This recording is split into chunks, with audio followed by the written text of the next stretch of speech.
All right, so we're here at the NAMM Show 2014 at the BAE audio booth, and we're just showing off some stuff that BAE makes.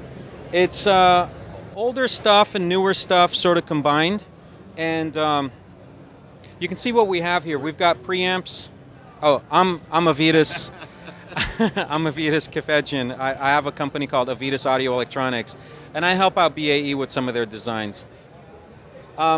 So you can see some of the stuff. Now, all of this is analog. There's nothing here that's really digital, at least not yet.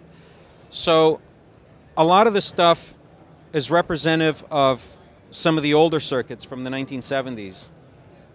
And what you see here are mic pre's with EQs, mic pre's only, equalizers only, and certainly compressors. You can see these compressors here.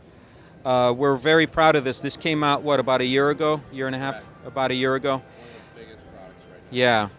So these are all discrete, transformer balanced. And when we say transformer balanced, we mean good quality transformers. Thank you. Good quality transformers are real key to good analog design, good circuitry, good sound, overall sound.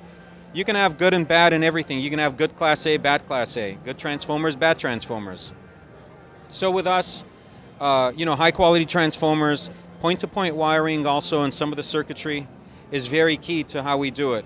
The reason why it's important to have things that are point-to-point and how the old things were made in the 1970s is because a lot of these circuits had individual cards, and the individual cards made these modules, made these consoles last for so long. For example, if you had a module that went bad in the 1970s, you would actually just remove it, take out the card, that's bad, replace it, put it back in. I mean, in minutes you were back to working in your session again. This is why the old stuff, the longevity of it, was terrific, and it just lasted so long. So nowadays we're trying to keep the same kind of thing. The cards that are used in the equalizer, the amplifier cards, are the same that's used in the mic pre's. They're all interchangeable. In fact, it's all interchangeable with vintage units also. And so here you can see the 8 3/4 inch tall, 45 millimeter modules, 8 of them in this rack called the 8CM. And the 8CM has a mixer built into it. So you've got an 8x2 mixer built in. You've got your pan pot here and a level. And whatever you put into it, it mixes it all together. But you can still use each channel individually. Going up from here, these channels here, these are 1073 MPs. These are mic pre only. And these have a high-pass filter built in. High-pass filter is inductor-based. And inductor-based high-pass filters have a specific, really cool sound to them, actually. They've got this really cool curve to the knee where right before it actually acts like the high-pass filter, it's got this little bump. They get this concentration of harmonics. It's really nice. So that's this MP. And you got 2 channels. Cool thing about this is you've got an option for line input. So you can push the line input button, set this at 0, and you're at unity gain. Of course, keep the output pot all the way up. You're at unity gain. So you can put mic pre into this as a mic pre, a line pre, and it's got a DI. And the DI is also an option where if you want to get the Jensen transformer, you can get the Jensen transformer in these too. It's great. Then you've got mic pre, line pre with 3-band EQ, high-pass filter. You also have different options of that. You've got some that have, instead of it being fixed at 12K shelving in the top, you've got 10, 12, 16, 20, and 24 kilohertz at the top end. This is really key to get these high frequencies like 20 and 24K, not really because you're going to hear 24K. The key thing is you want that because it pushes the shelving curve out a little bit higher. And when you have the shelving curve pushed out a little bit higher, it gets it away from the sibilant frequencies. And you hear a lot of that sibilant stuff at around, 6K, sometimes up to 11K. And it's really nice to have that feature. Really sweetens up the top end without sounding like it's EQ'd. And so you've got different options. You've got something called the 1032, which is a 4-band EQ, Class A output stage with a high-pass filter. And then you got the compressors. The compressors are really cool in that, first of all, we can start with the meter here. The meter is what I call a gas tank meter, where it actually goes to the left when it's losing level. But the layout of it is really a nice, easy to understand layout. You've got your compressor here, and you've got your limiter here. And some people ask, well, are these circuits together? They're not. They're actually independent. So independent compressor, independent limiter. And overall, once you're done compressing, you want to compress 3 to 1. We've actually extended the range so that you can, if you got digital or tape machines, it can handle all the levels. Of course, transformer balanced input and transformer balanced Class A output.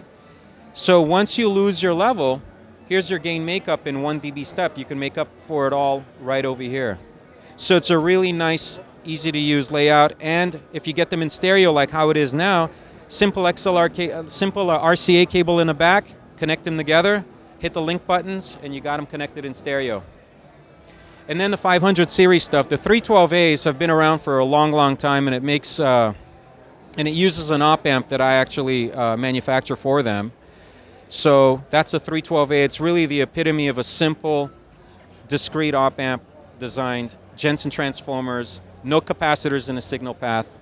Really, really punchy, very dynamic. A lot of drummers like them because it just sounds like you're behind the drum kit. It's got that much of a very great signal-to-noise ratio and really dynamic, really lively feel. The EQ here, the B15, is taken from my old E15 EQ, and it's just something that that BAE wanted to make. It's a all-discrete EQ. It's got some Class A amplifiers for the EQ, but my op amps in there for the output stage. These two here are just a little take on the 312A. Some people say the 312A is too loud because even turned down all the way, you're starting off at 30 dBs a gain. But with these, the gain structure is a little bit different. It's a little bit less. And so drummers really like them. That way they don't have to hit the pad as much. The good thing about this is even if you hit the pad on these pre's, it maintains your input impedance consistently. So when you hit the pad, you're still getting a same kind of sound. And lastly, BAE has taken the 1073 EQ and put it into a 500 series and made this. It's essentially the same kind of design internally, same cards actually, and all built into one 500 series module. Quite impressive. Okay, just so we can show you guys some of the insides of this. You can see this is an old Neve module here, an old original 1073. And Neve made a lot of 1073s. They made more 1073s than anything else. It was really the sort of general purpose EQ that they made at the time. If you wanted something else, usually it costed more, but Neve made at least a dozen other modules similar to the 1073. 1073, though, is just a famous number, so that's why we have it here. But you've got individual cards. You can see that these cards, if you needed to, you can remove them. So something went wrong with an amp card, there you go. You can remove it, replace it. But to manufacture it this way really requires a lot of hand looming, a lot of tedious wiring done, and a lot of labor-intensive cutting of wires and dressing the wires correctly. And so we kind of like how that was done. In a BAE unit, same thing. The amp card, all these cards are actually removable. So if you wanted to remove these, I'm trying to do it with one hand here. There we go. You can remove the amp card, even swap it with the old one if you needed to. So all these are all interchangeable. And so that way, if you ever had an issue with it, you just swap out the cards, you move some stuff around, you're ready to go again. But you can see the quality of these Swiss-made Elma switches, the gold switches, and all these switches over here. And you can see the rubber insulation that we use and the looming of the wires. It's just a beautiful job. And it takes years of a wireman to learn how to do all this work. So for portability, let's go to the Dmp. The Dmp Preamp is just the desktop mic pre, really simple. It's just for guys who just need to take around a simple preamp like this. Power supply built in, on-off switch in the back, and your fuse and your voltage selection if you want to use it internationally. And you've got your DI inputs in the front, but you also have some throughs in case you want to go into another guitar amplifier. So you've got 70 dBs of gain on this, starts off at 20, and your output pot, phase reverse, phantom power, really simple layout, really good if you just want to take it and go. But the good thing about this is that it comes with a really cool briefcase too, and you can put your cables and everything inside that briefcase. This here is really the same thing, but dual DMP, but really the same layout. Another option I should mention for these preamps is that if you really want to get a good quality DI, I'd highly recommend getting the optional Jensen transformer on the input of these.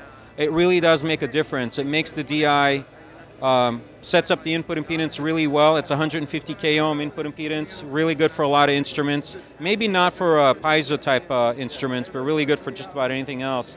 Plus, the inputs are actually balanced. So if you wanted to come out of something and go into the DI balanced, it's balanced also. But if you plug in something that's unbalanced, then it's unbalanced. That's the beauty of using the Jensen transformer on the input.